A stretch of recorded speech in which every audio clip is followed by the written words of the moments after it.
नमस्कार दोस्तों, आप सभी को मूव का स्टोरी चैनल में हार्दिक स्वागत है। आज मैं आपके लिए एक ऐसी अनोखी और रोमांचक कहानी लेकर आई हूँ जो आपको ज़रूर पसंद आएगी। तो चलिए दोस्तों, बिना देर किए कहानी की शुरुआत करते हैं। कभी कभी किसी गांव की सबसे डरावनी कहानी किसी भूते प्रेत की नहीं होती, बल्कि किसी ऐसे बच्चे की होती है जिसका नाम लेते ही लोगों के सीने में दहशत उतर आती है। ये कहानी भी एक ऐसे ही नाम से शुरू होती है, रेमो। मंगलापुर नाम का एक छोटा सा शांत गांव था। गांव के लोग सादा जीवन जीते थे, पर एक घर ऐसा था जिसमें हमेशा एक अजीब सा सन्नाटा रहता था। वो घर था चंपक प्रधान का। चंपक एक सीधा सादा आदमी था, लेकिन उसके चेहरे पर हमेशा एक गहरा दुख छाया रहता। सालों से किसी ने उसे मुस्कुराते नहीं देखा था। लोग कहते थे, इस आदमी पर कौन सा बोझ है पता नहीं, पर इसकी आंखें बहुत कुछ छुपाए बैठी हैं।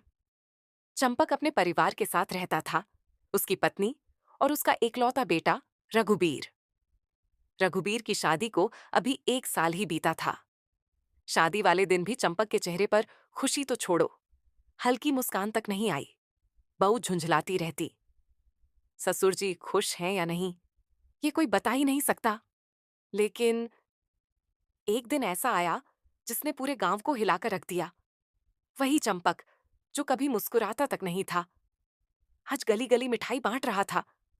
उसके चेहरे पर ऐसी चमक थी जैसे सारी जिंदगी की खुशियां एक पल में लौट आई हों।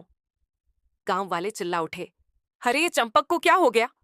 थोड़ी देर बाद सबको पता चला, रघुबीर पिता बनने वाला था और चंपक दादा। लेकिन हैरानी की बात यह थी कि जिससे सबसे ज्यादा खुश होना चाहिए था, वही रघुबीर खुश नहीं था। उसकी आंखों में डर था, सांसें तेज, रात को नींद गायब। वो एक ही बात सोच रहा था, रेमो कहीं वापस तो नहीं आ रहा? कहीं मेरा बच्चा रेमो ना हो। ये सुनकर उसकी पत्नी भी डर गई, पर उसे समझ नहीं आया कि रेमो आखिर है कौन। जिस दिन चंपक ने मिठाई बांटी, उसी रात वह अचानक गुमसुम हो गया। उसकी आंखें सूनी, चेहरा सफेद, जैसे किसी ने उसकी जान खींच ली हो। रात में उसे अजीब अजीब आवाजें सुनाई देती, किसी छोटे बच्चे की हंसी, किसी के दौड़ने की आहट, कभी किसी के रोने की हल्की आवाज। चंपक डर के मारे कांप उठता, पर वह किसी से कुछ नहीं कहता। गांव वाले अब बात करने लगे, रघुबीर और चंपक दोनों को क्या हो गया? बच्चा होने की खुशी में लोग नाचते हैं, लेकिन इनके घर में तो डर फैल रहा है। हर बार जब कोई रेमो का नाम ले लेता, चंपक कांप उठता और दबी आवाज में कहता, उसका नाम मत लो, वह कहीं से भी वापस आ सकता है। अब पूरा गांव चौकन्ना हो गया था।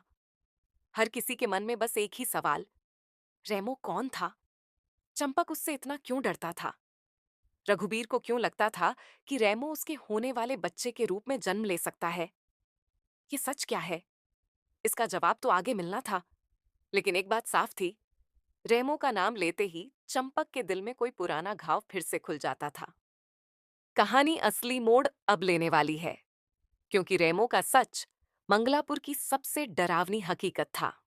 तो जुड़े रहे हमारी साथ रेमो का सच जानने के लिए। मिलते हैं कहानी की अगली भाग में।